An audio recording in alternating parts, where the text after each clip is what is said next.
God spoke through a donkey, not because he couldn't find a better instrument, but because the prophet he had sent turned out to be worse than the donkey.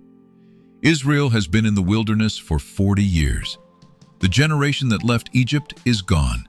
Almost all of them died out there in the desert, the consequence of the rebellion at Kadesh when they refused to enter the land.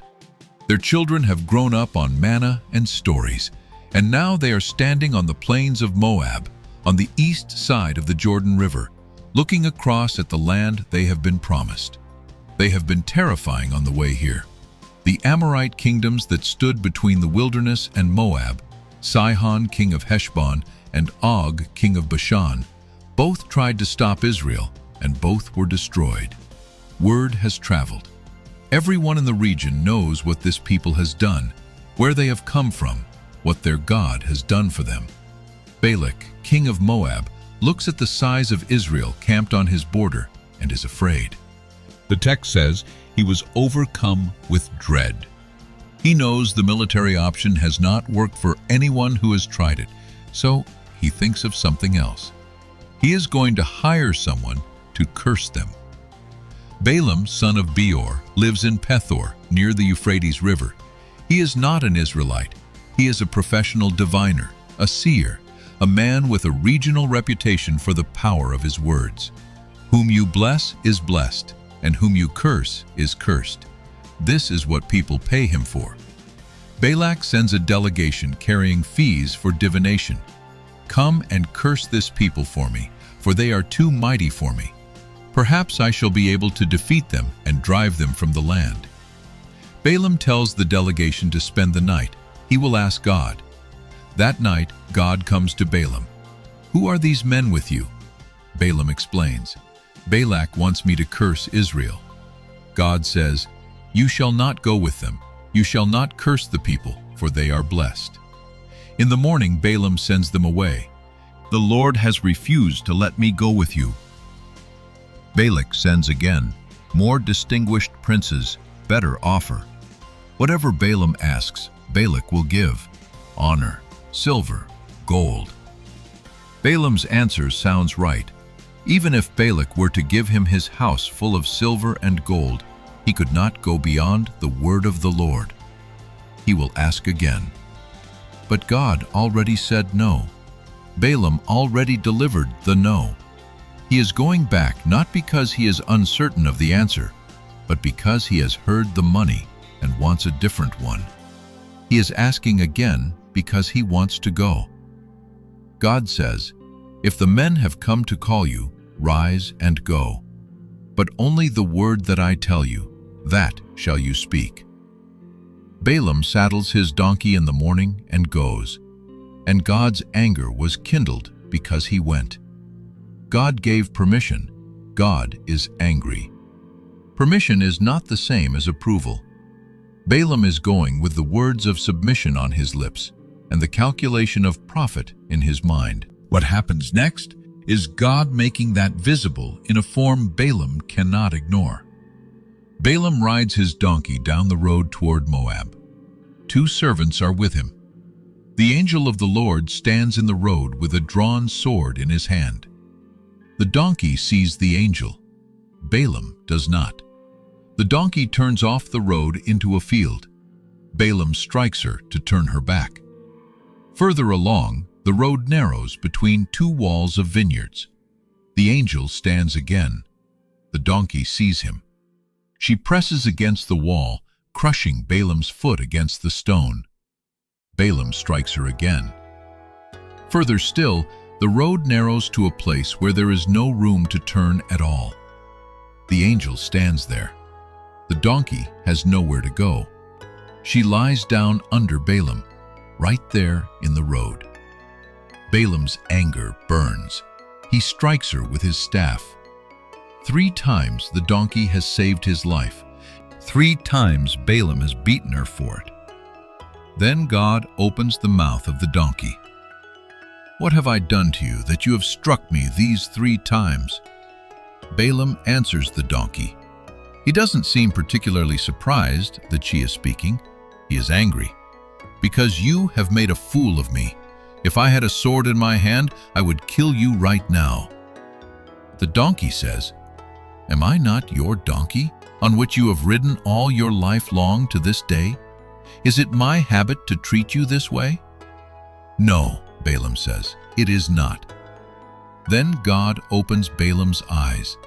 He sees the angel of the Lord standing in the road with a drawn sword. He falls on his face. The angel speaks, "Why have you struck your donkey these 3 times? I have come out to oppose you, because your way is perverse before me." The donkey saw me and turned aside 3 times. If she had not turned aside from me, surely just now I would have killed you and let her live. Balaam says, "I have sinned. I did not know you were standing in the road against me." The angel tells him to go, but only speak the words I tell you. Balaam goes. Balak comes out to meet him. They go together to a high place where Balaam can see the Israelite camp spread out below. Balak builds 7 altars and offers sacrifices, preparing the ritual conditions for a curse. Balaam goes off to meet with God.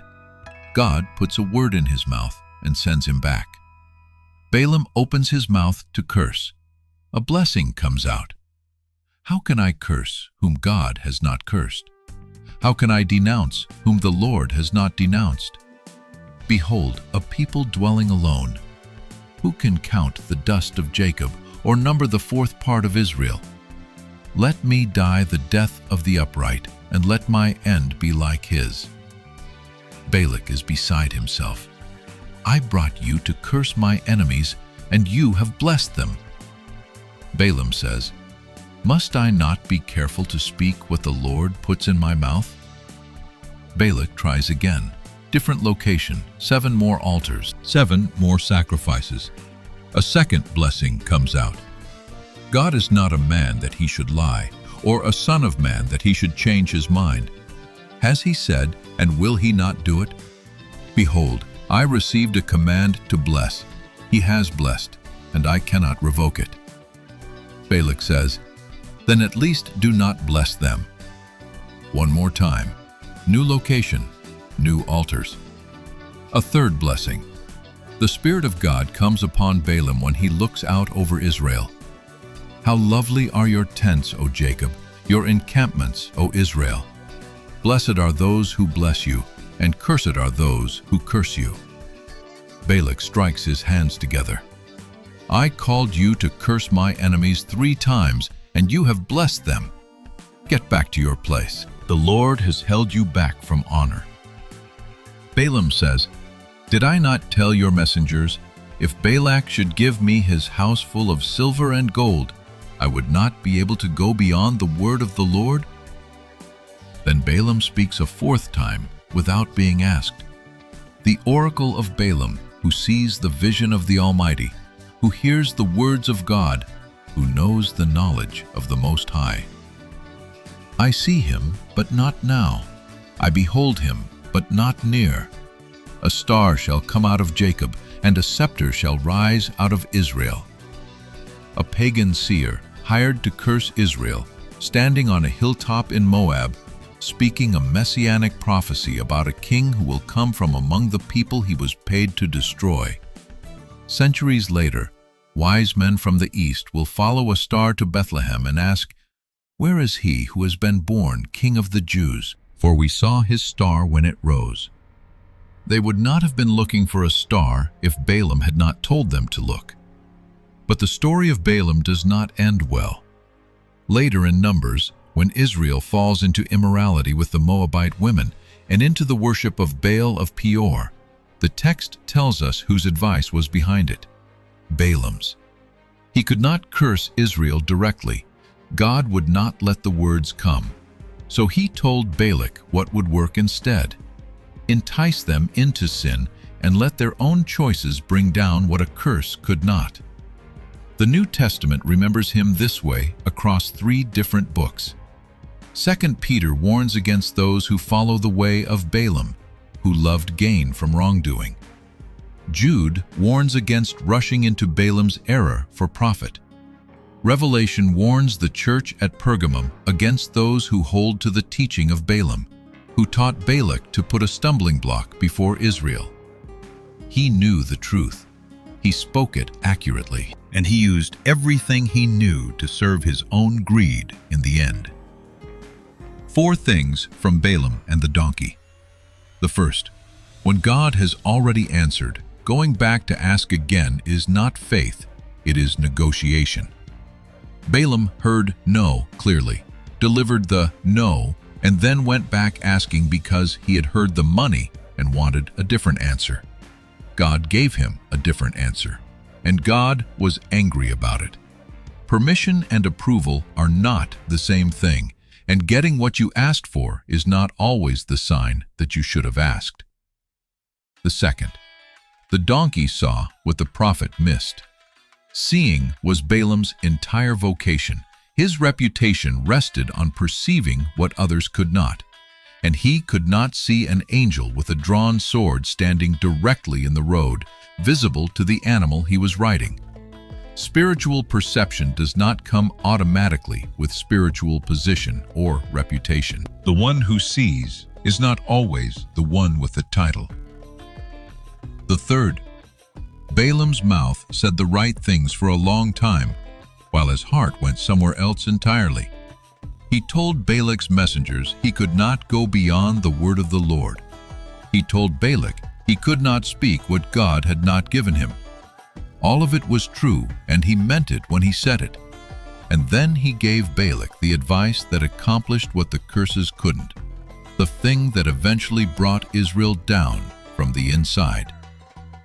A man's public words and his private calculations can point in completely different directions for a very long time before the gap becomes visible. With Balaam, it took a donkey to start revealing it. And even then, it only revealed the direction of travel, not the full destination. The fourth, the word of God goes where it is sent, regardless of who carries it. Balaam was hired to curse, and he blessed. The prophecy about the star out of Jacob was not diminished by the character of the man who spoke it. God can use any instrument, including one working against him, to accomplish what he has already decided to say. This is not comfortable, but it means the word is not dependent on the worthiness of the messenger. Balaam stood on the hills of Moab and saw Israel spread out below him like a nation that could not be counted. He opened his mouth to curse, and a blessing came out. 4 times. He saw a star rising from Jacob that he did not fully understand. He spoke truth that would echo across 1,000 years. Then he went home and told Balak how to do what the curses couldn't. He chose the money. The donkey saw the angel. She turned aside, pressed against the wall, lay down in the road, and took 3 beatings rather than carry her rider into a sword she could see and he couldn't. Balaam eventually got his eyes opened, but not before the animal he was riding had been wiser than he was for the entire length of the road.